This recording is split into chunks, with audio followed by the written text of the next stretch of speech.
Good morning. It is October 29th. This is Megan Mitchell here, and I wanted to talk about the selection of the first wave of people to enter Victory with Ash. We know that there's a large number of people who applied. We also know that Ash has expressed that he is going to begin with a small number of people.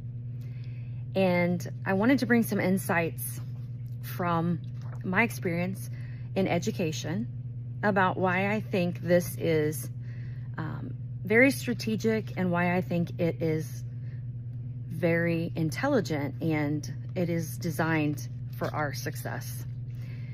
And within that, I want to talk about the power of being chosen, and just as equally important, the power of choosing. In instruction in the classroom, we do a great deal of large group, small group, peer-led instruction, individualized instruction. So when I think about bringing people in waves, or bringing people in different phases, I think of scaffolding like we have in education. We often teach a small group of people, and then we sort of branch out and have them teach other groups. And I'm hoping that it is somewhat like this as we move into Victory with Ash.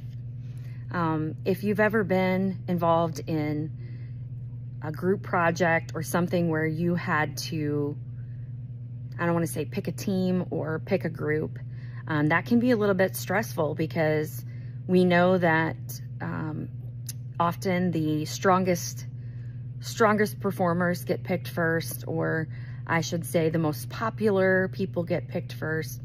But as an instructor, we select people based on strengths, based on different learning styles, things like that. And I'm hoping that as we move into Victory with Ash, that it's something very similar.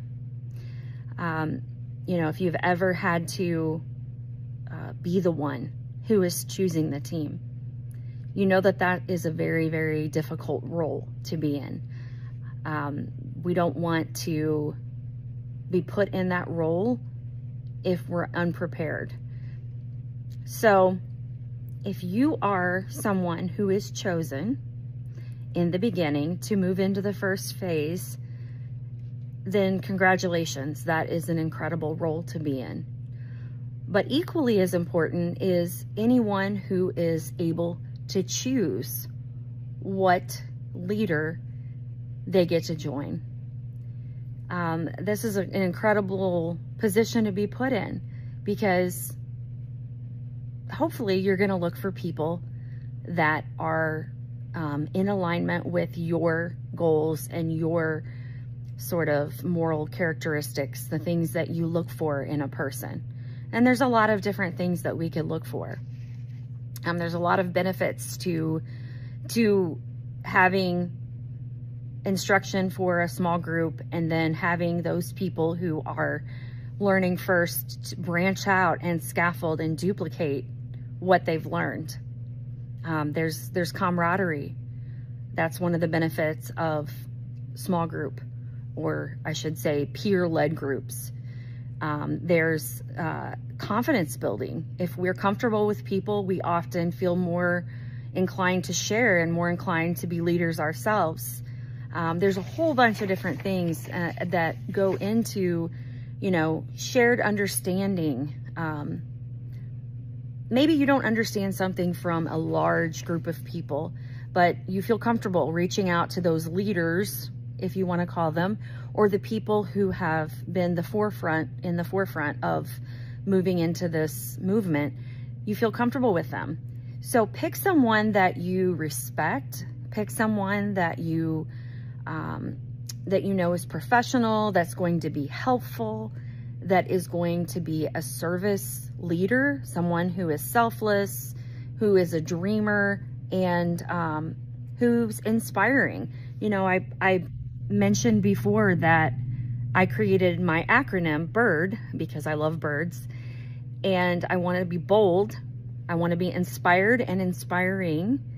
I want to be ready for the my destiny, my divine destiny.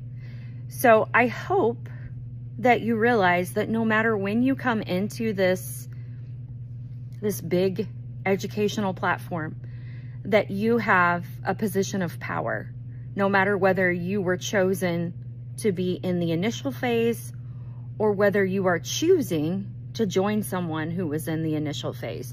You are in a position of power. And then this is all created by Ash with purpose, with the big picture in mind, just like we do in the classroom when we're grouping people for instruction. Hopefully this is encouraging, and I want to wish you to have a blessed day, and I'm excited to move along in this journey.